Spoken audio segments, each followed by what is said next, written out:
이 시간 저희들이 사사기서 19장을 읽었는데요. 사사기서 19장은 참 우리가 진짜 말씀을 읽었음에도 불구하고 어떻게 이러한 일이 이스라엘 백성들 사이에서 일어날 수 있을까? 너무나 무시무시하고 엄청난 그런 죄악의 모습을 19장에서 보게 됩니다. 그리고 이 말씀을 우리가 읽고 있을 때 인간의 죄성이 얼마나 크고 무서운가를 또한 보게 됩니다. 특히 여러분 19장에 이 기브아에 있는 불량배들, 기브아는 베냐민 족속 하나님의 백성이라는 그런 지파의 한 성읍이잖아요. 그러면은 다른 성읍보다 더 거룩하고 깨끗해야 되는데 이렇게 너무나 세상적인 그런 죄악 가운데 빠져 있는 모습을 보게 됩니다. 그리고 동성애라는 그런 하나님 의식의 악한 죄가 이 19장에서 성적 타락으로 나타나 있는 것을 보게 됩니다. 우리가 창세기도 19장이잖아요. 창세기 19장에서도 소돔과 고모라 성에 대한 내용이라면 사사기서 19장도 역시 기브아에 대한 이러한 범죄가 나타나게 되고 이것 때문에 이제 베냐민 지파와 모든 11지파가 전쟁을 벌이게 되고 베냐민의 지파 거의 대부분이 멸망에 이르는 그러한 일들이 있게 됨을 동족 상잔의 비극이 나타나게 됨을 알게 합니다. 이렇게 해서 이제 사사기서가 이 주제로 해서 끝나게 됩니다. 마지막 장까지요. 자, 오늘 읽은 말씀 가운데 몇 가지를 보도록 하겠습니다. 여러분 19장 1절을 보십시오. 이스라엘의 왕이 없을 그때에 에브라임 산지 구석에 거류하는 어떤 네잇 사람이 유다 베들레헴에서 첩을 맞이하였더니 그 첩이 행음하고 남편을 떠나 유다 베들레헴 그의 아버지 집으로 돌아가서 거기서 넉 달 동안 지내매. 배경이 그렇게 됩니다. 근데 여기서는요, 우리가 이 앞전에 보았던 그 미가 집에 있었던 제사장 있잖아요. 17장, 18장에 나온 것과 이제 반대가 됩니다. 미가 집에서는 베들레헴에서 떠나가지고 이제는 에브라임 산지로 가서 미가 집에 들어가서 그 집의 제사장이 됐고, 그리고 단 지파에 다시 소속되어서 따라가게 되었잖아요. 이제는 반대예요. 이제는 뭐냐면은 에브라임 산지에 있던 네잇 사람이에요. 그리고 이제는 이 사람이 첩을 맞았는데 또 베들레헴에서 첩을 맞았다라고 말하고 있습니다. 여러분 이런 문제가 어디서부터 비롯되냐 그러면은 바로 1절부터 나오고 있는 거예요. 여러분 레위 지파는 하나님을 섬기는 이들이잖아요. 근데 첩을 둘 수가 없어요 원래. 근데 레위인이 첩을 두었다라고 말합니다. 그리고 그 첩은 또 행음하는 첩을 주었다라고 말하고 있는 것이죠. 그래서 여러분 타락하게 될 때요 교회가 먼저 타락을 합니다. 우리가 에스겔서에서도 그래서 심판이 성전에서부터 심판이 비롯됨을 성경 우리에게 가르쳐주고 있죠. 여기서 레위인이 해서는 안 될 첩을 두면서 그렇게 시대상이 그렇다라는 거예요. 그러니까 무슨 제사장이든 그리고 선지자든 그리고 지도자든 모든 방백들이든 모두가 다 죄 가운데 그 구렁텅이 속에 빠져 있음을 이 말씀을 통해서 보게 됩니다. 여러분 레위인이 왜 첩을 뒀을까? 성막에서 봉사하는 레위인들에게 특히 그런 행위는 금지되어 있는데 레위기서 21장을 보면은요. 이 사사시대는 종교적 윤리적 그런 타락한 암흑시대였기 때문에 이러한 일이 이방인의 풍습과 더불어 나타났다라는 것을 보게 되죠. 세상은 점점 타락해 갑니다. 그래서 디모데후서 3장 1절에서 5절 보면은 고통의 때가 이른다라고 말하죠.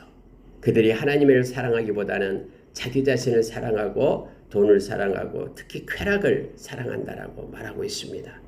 그래서 악한 세상이 점점 오게 되고 마지막 때는 그래서 분리가 일어나죠. 거룩한 자는 더 거룩해지고 악한 자는 더 악해지는 그러한 세상 가운데 있게 됨을 알게 합니다. 여러분이 에브라임 산지에 있던 레위 사람이 이제 자기 첩을 찾아서 베들레헴으로 떠나는 장면이 나옵니다. 그 집에 가니까 그 장인 어른이 따뜻하게 맞아주는 거예요. 왜냐하면 그 장인 어른도 자기 딸이 돌아와서 있으니까 많은 사람들로부터 손가락질 받고 지탄을 받고 있었겠죠. 그래서 장인이 따뜻하게 맞으면서 3일 동안 그 첩을 갖다가 내치지 않고 데려가겠다 하니까 3일 동안 잔치를 먼저 베풉니다. 그래서 먹고 마시고 장인하고 같이 지내죠. 그래서 3일이 지나서 가려고 하니까 하루만 더 있다 가라라고 붙잡습니다. 그래서 4일째도 역시 같이 있어요. 또 아침에 가려고 하니까는 이제 좀 더 먹다가 즐기다가 오후에 가라 이렇게 말하는데 이제 오후가 됐어요. 5일째 오후가 된 것이죠. 또 장인이 붙잡아요. 하룻밤만 더 있다 가라. 근데 이 레인이 아니다. 떠나야 되겠다고 이제 오후에 떠나게 되는 장면으로 섬세하게 말씀이 기록되어 있습니다. 여러분 왜 장인은 그렇게 사유에게 그토록 호의를 베풀고 있는가에 대해서 우리가 생각해 볼 수 있는데요. 고대 근동 문화에서는 집을 방문한 길손이나 또는 손님에게 정성으로 환대를 베푸는 것이 매우 중요한 덕목입니다. 그래서 오늘 그 덕목을 이해하지 못한다 그러면은 아니 그 기부하에 있던 이 노인이 어떻게 자기 딸을 갖다가 내주고 이 손님을 보호할까? 이런 것이 어떻게 있을 수 있을까라고 생각하기 쉬워요. 근데 그때 당시에 풍습을 알게 된다 그러면 자기 집에 온 자는 자기가 책임지는 거예요. 만약에 그의 생명이 해하게 되면은 하나님께서 자기의 생명을 해할 것이라고 생명처럼 그렇게 보존하고 지켰거든요. 이렇게 환대를 합니다. 이게 중요한 덕목이었어요. 그래서 이것은 하나의 주인의 성품을 보여주는 특별한 행위로 그때 당시에 간주되었습니다.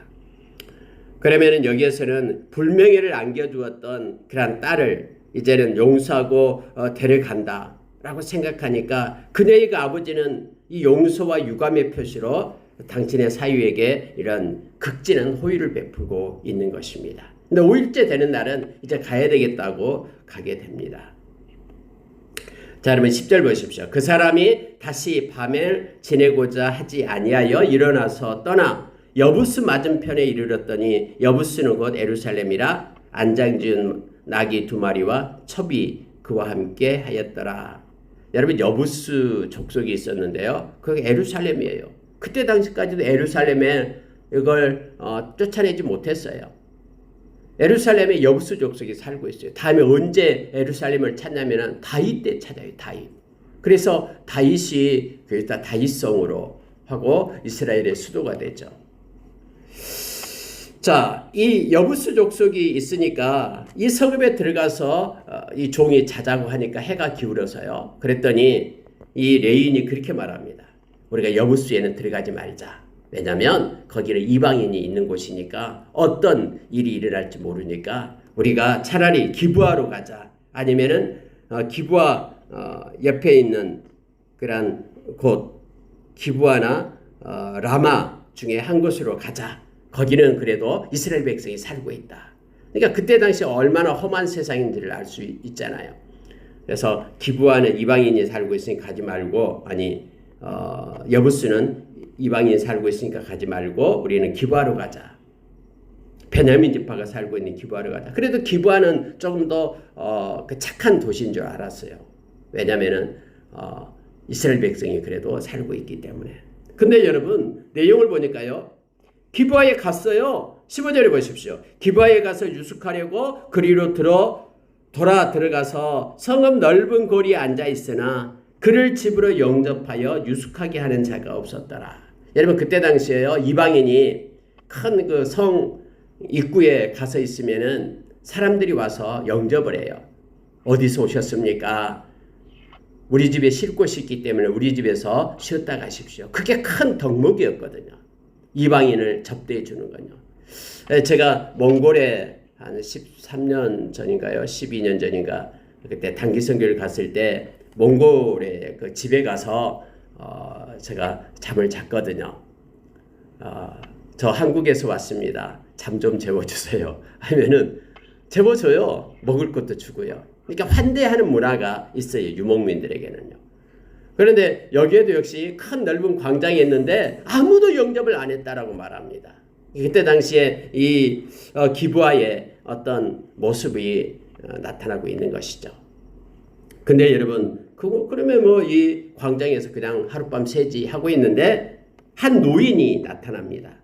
저녁 때에 한 노인이 밭에서 일하다가 돌아오는데 그 사람이 아직 에브라임의 산지 그런 사람, 에브라임 산지 그 사람 레위인이 그곳에 있는 것을 본 거예요. 이 노인이 와서요. 그러면서 노인이 와서 그에게 말합니다. 우리 집에 들어가자라고 말합니다. 당신은 어디서 와서 어디로 가느냐라고 물었더니 조목조목 얘기를 해요. 유다 베들레헴에서 에브라임 산지 구석으로 갑니다. 나는 이곳 사람으로서 그곳 사람으로서 에브라임 산지 사람이다라는 거죠. 유다 베들레헴에 갔다가 이제 여호와의 집으로 가는 중인데 나를 자기 집으로 영접하는 사람이 없나이다. 그러니까 여호와의 집으로 간다. 하나님을 섬기는 집으로 가는데 나를 영접한 사람이 없습니다. 하니까 이 노인이 우리 집으로 갑시다. 당신의 낙이 먹을 것 있고요. 또 이 종 청년에게도 먹을 양식이 있고요. 그러니 우리 집으로 갑시다 하면서 밭에서 온 노인이 영접하여 드립니다. 자, 20절 보시기 바랍니다. 그 노인이 이르되 그대는 안심하라. 그대의 쓸 것은 모두 내가 담당할 것이니 거리에서는 유숙하지 말라. 이 노인은 알고 있거든요. 이 기브아의 도시가 얼마나 불량한 그런 도시고 불량배들이 있는 도시라는 걸 알고 있어요. 그래서 거리에 있으면 안 된다. 우리 집으로 가자 해서 이 노인이 영접해서 이 레위인을 데리고 갑니다. 자, 여러분 들어왔어요. 이제 나귀에게 먹을 것을 들고 발을 싣고 먹고 마시는 그래 마음을 즐겁게 할 때에 22절 보십시오. 큰 일이 하나 발생을 합니다. 그들이 마음을 즐겁게 할 때에 그 성읍의 불량배들이 그 집을 에워싸고 문을 두들기며 집주인 노인에게 말하되 내 집에 들어온 사람을 끌어내라. 우리가 그와 관계하리라. 여러분, 이 관계하다라는 것은요, 성적인 것을 얘기합니다. 그 남자를 꺼내주라라고 말하고 있는 거예요. 남색을 얘기하죠. 소돔이 즉 동성애를 말하고 있습니다. 동성애 성적인 타락이 그때도 있었음을, 소돔과 고모라 성에도 있었습니다만 이때도 있었음을 성경은 우리로 말하고 있습니다. 기브아 성읍의 불량배들은 타지에서 온 나그네, 그래서 새로운 것을 원하는 거예요. 그 노인의 집에 손님으로 초대받은 레위인과 성관계를 맺기를 요구한 겁니다. 남색을 원했던 것이죠. 이 남색은 오래전부터 노새집을 방문했던 천사들을 범죄하려고 소동을 피웠던 소돔성 사람들과 똑같아요. 가증스러운 모습이 똑같이 나타나고 있어요. 그래서 창세기 19장에 나타난 것이 이 사사기서 19장에도 그대로 나타나고 있음을 보게 됩니다. 근데 여러분, 이 놀라운 것은요, 23절을 다시 보십시오. 집주인 그 사람이 그들에게 나와서 이르되 아니라 내 형제들아, 이 형제들아라고 말하는 것은 하나님의 백성이다라는 거예요. 청하노니 이 같은 악행을 저지르지 말라. 이 사람이 내 집에 들어왔으니 이런 망령된 일을 행하지 말라. 라고 이 노인 무슨 힘이 있습니까? 노인이 그 불량배들을 향해서 그렇게 말을 하고 있습니다. 내 집에 들어왔으니 노인이지만 내가 지키겠다라는 거예요.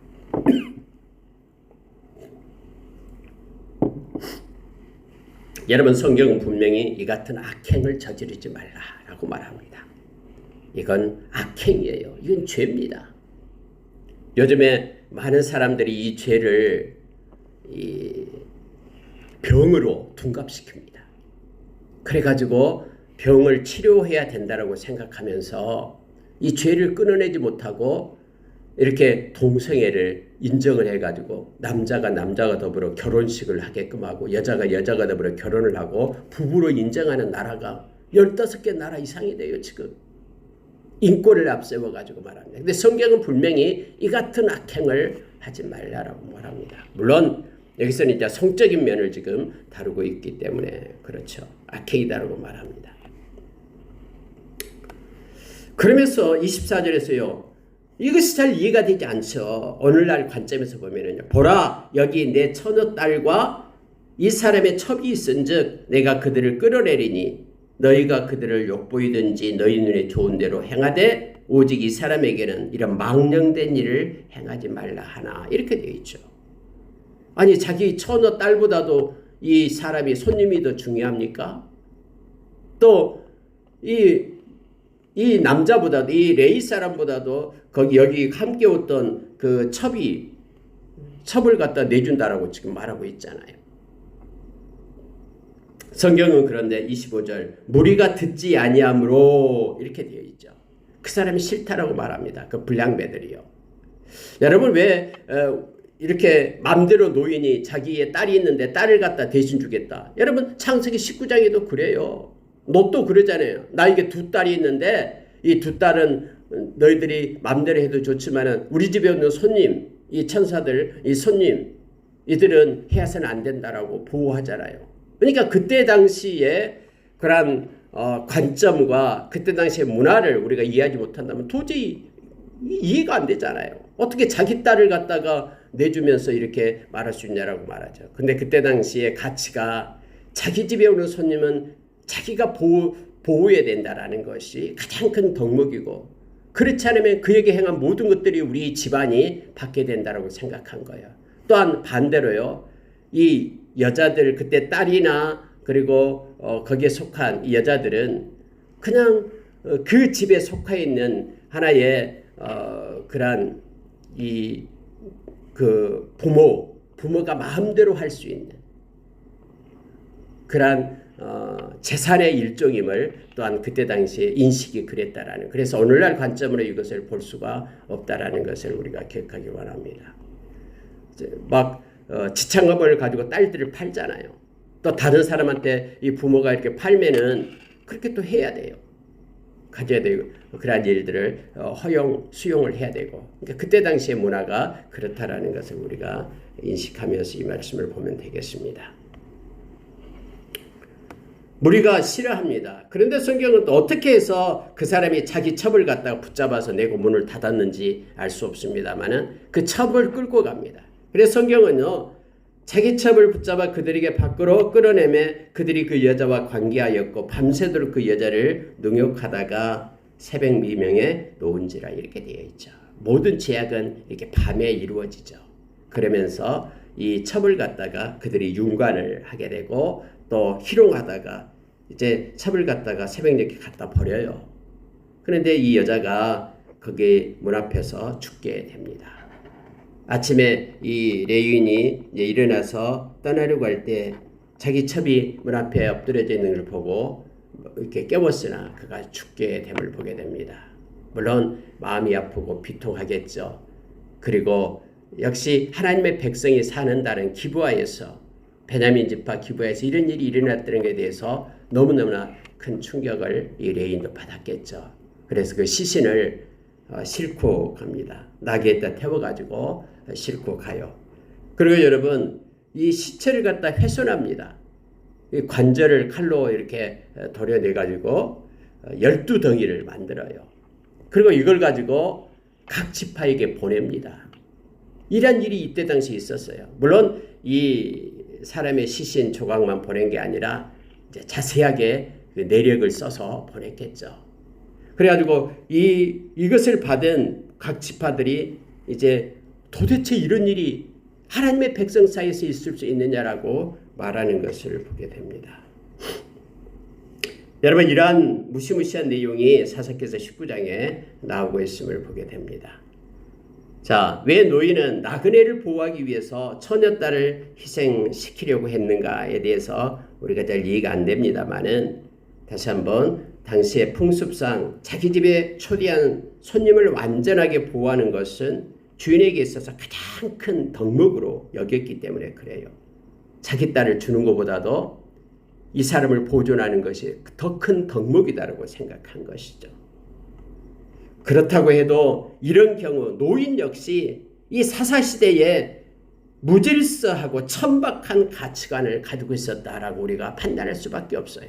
이게 옳은 게 아니잖아요. 근데 그때 당시에 모든 사회상이 그랬고 이 노인도 역시 잘못된 그러한 사상을 가지고 있었다라고 우리가 생각할 수가 있습니다. 타락했다라는 거예요. 자신이 살고 있는 기부와 성읍에 타락한 그런 타락상이 깊이 그 노인에게도 영향을 끼치고 있었음을 보게 됩니다. 당시대의 딸들은 인격체로 어떤 대우를 받기보다는 하나의 소유물로 간주되었기 때문에 마음대로 가부장적 사고로 딸들을 그렇게 행했음을 우리가 이 시대적으로 역사상으로 우리가 잘 알 수가 있습니다. 하나님의 사람이라면 그렇게 해서는 안 되죠. 그런데 그도 역시 이 타락한 그러한 모습을 보이고 있음을 보게 됩니다. 자, 여러분 30절 보고 마치겠습니다. 이란 여러분 시신을 이렇게 나누어 가지고 보냈는데 어떤 사연과 함께 보냅니다. 그것을 보는 자가 다 이르되 이스라엘 자손이 애굽 땅에서 올라온 날부터 오늘까지 이런 일은 일어나지도 아니하였고 보지도 못하였도다. 이 일을 생각하고 상의한 후에 말하자 해서 모든 이제 지파들이 이래서는 안 된다라고 각성해서 일어나는 이제 사건이 됩니다. 도화선이 되죠. 그래서 이 불량배들을 내어주라. 우리가 그들을 징계하겠다라고 말하니까 또 여러분 베냐민 지파는 내주지 않겠다라고 말해요. 그래서 전쟁이 일어나는 거예요. 베냐민 지파와 나머지 11지파가 이것 때문에 전쟁을 벌이게 됨을 보게 됩니다. 여러분 왜 레위인은 이 첩의 시체를 절단해 가지고 사방에 두루 보냈겠습니까?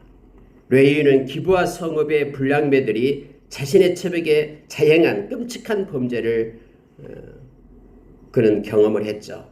그래서 그는 사형과 함께 죽은 첩의 시체를 갖다 지파에게 보낸 겁니다.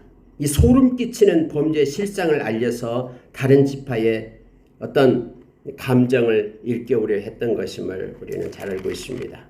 보복하기 위해서 이렇게 한 것이죠. 그래서 이 동족 간의 전쟁이 20장, 21장에서 일어나고 있음을 보게 됩니다. 말씀을 마치겠습니다. 사람이 얼마나 악하고 얼마나 지독하고 무시무시한 죄악 가운데 있을 수 있는가를 오늘 성경은 우리에게 보여줍니다. 오늘날에도 역시 인간의 죄성은 너무너무나 잔인합니다. 자기의 탐욕과 욕심 때문에 전쟁을 벌여가지고 수많은 사람이 죽어가도요. 그것이 당연하게 여기는 그런 죄성, 이 죄에 무감각한 그런 시대에 우리는 지금 살고 있습니다. 지금 여러분 전쟁이 일어나고 있잖아요. 지금 시대에도요. 많은 사람들이 기분 나쁘다고 그냥 지하철에 이렇게 연막탄을 터뜨리고 아무에게나 총을 쏴대가지고 살인하는 그런 시대에 지금 우리가 살고 있잖아요. 인간의 이 죄악성이 얼마나 깊다라는 것을 알게 됩니다. 오직 소망은 예수님밖에 없습니다. 예수 그리스도만이 이 인류의 소망이 됩니다. 우리가 주님을 영접하고 하나님의 자녀가 될 때 이 사회가 정화되고 깨끗하게 됩니다. 주님이 간섭하고 통치하며 말씀으로 우리가 서게 될 때만 거룩한 자로 우리가 세워질 수 있음을 성경은 말합니다. 그래서 말씀과 기도로 우리가 거룩해진다라고 성경은 디모데전서 4장 5절에서 가르쳐줍니다. 말씀을 떠난 삶, 하나님 경외하기를 떠난 삶은 이처럼 죄악 덩어리고 투성임을 알게 합니다. 오늘 하루도 우리가 말씀을 따라서 하나님의 거룩한 백성으로서 이 세대를 살아가기를 원합니다. 비록 우리가 이 험한 세상에 살고 있지만은 빌립보서 3장의 말씀처럼 저와 여러분은 하나님의 나라의 시민권을 가진 거룩한 백성임을 기억하고 우리가 윤리적으로도 도덕적으로도 그리고 종교적 또 기타 모든 면에서 양심적 우리가 하나님이 기뻐하는 거룩을 유지하고 깨끗한 백성으로 오늘 하루도 서기를 원합니다. 이렇게 기도하겠습니다.